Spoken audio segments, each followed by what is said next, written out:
In Tanzania, don't you have to tell them things like Bima? Bima ya afya. You start kwanza, what is Bima? You explain Bima. What is insurance? That's insurance. You explain. And then Bima ya afya. Then you explain the mechanics, and then you tell them, now buy.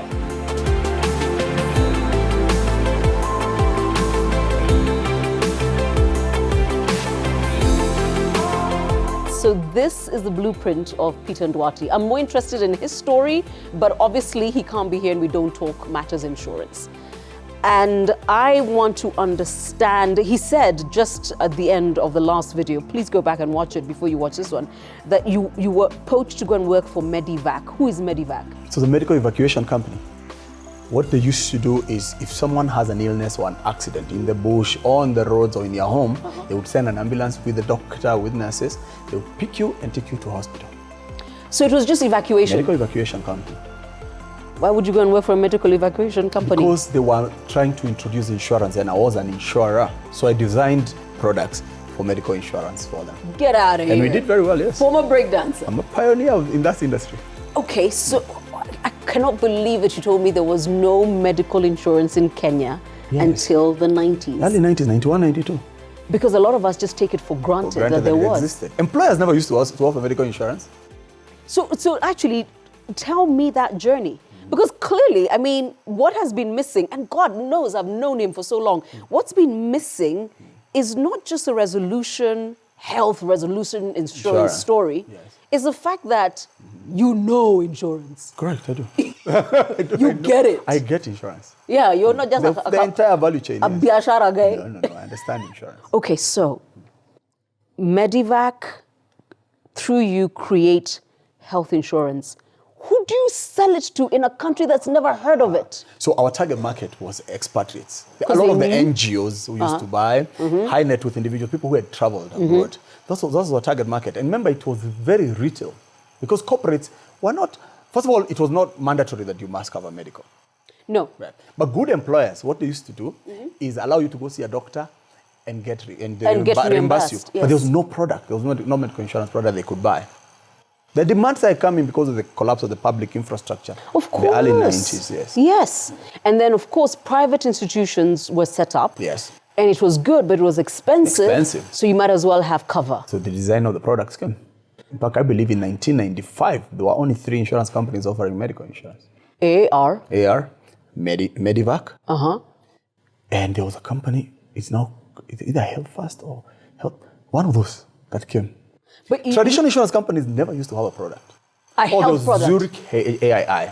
Oh, wow. Yeah, those are the 3 players in the market. Yes. But here's the other thing. So AAR, on the other hand, were Africa Air Rescue. This I remember. Then after Africa Rescue, then they also added insurance. Around the same time the Medivac came to being. So they also offering medical insurance. So, however, they used to do retail.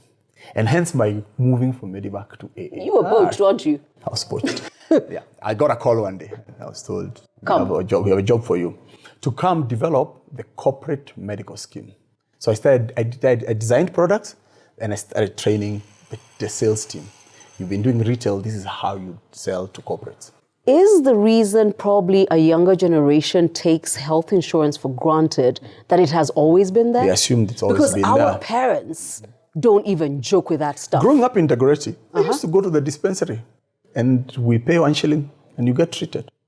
And that was it. There was no need for that. So our parents understand the value. We take it for granted because we found it. So why are we not using parents to explain to a younger generation that you need to get it?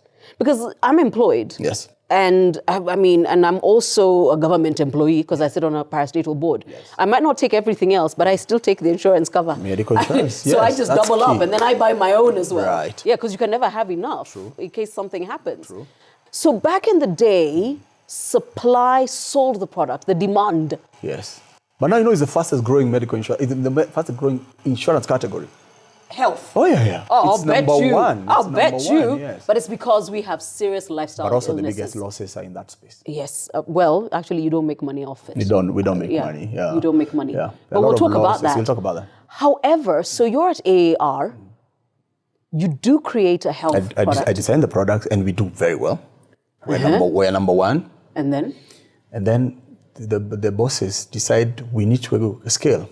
go to Uganda, go to Tanzania. I was still young. I think I was 25, 26. Come on. So I was told, okay, get on a plane. Go start a greenfield in Dar es Salaam, Tanzania. Oh. In 96. Okay. So I got in Tanzania. Health insurance doesn't exist. In fact, it's not even, nobody knows it exists. A regulator does not even know how to regulate you. Oh dear. Yeah. Oh, kijana This also mtoka not Kenya. in the background. I've also learned how to set up clinics because remember my Yes, employer was doing yeah. both. So I'm going in there to set up clinics, develop insurance products, find a market. And you're 25. I was 26. So I go in there and I become CEO. And I But start a in company. Tanzania, don't you have to tell them things like Bima? Bima ya afya. You start kwanza, what is Bima? You explain Bima. What is That's insurance? insurance. You explain. And then Bima ya afya. Then you explain the mechanics and then you tell them, now buy. But it was fun. How long were you in Tanzania for? 4 years. Success? Very successful. Then you come back. Then I come back and I have no job. What? Because remember, the issue of Kenya, Tanzania was still the same. My work permit got cancelled. You have to go back. So I left. I didn't leave because I wanted to. But you came home. So I came home. But remember, I have no job at headquarters. No, you don't. And also remember, I was head of a company. So there was a CEO. Yeah, there's a CEO. So actually, there's no place for you. No job for me. Right. So, and that's where my entrepreneurship You began. had worked yourself out of a job. Out of a job. But apparently, it's something most of us need to learn to do. Yeah. But the opportunity came in there for me to set up my own business. How old are you then? 31. And you're telling people you're going to set up your own thing? Oh, yeah, it was difficult. When we come back, you'll tell us about the laughter, because there must have been.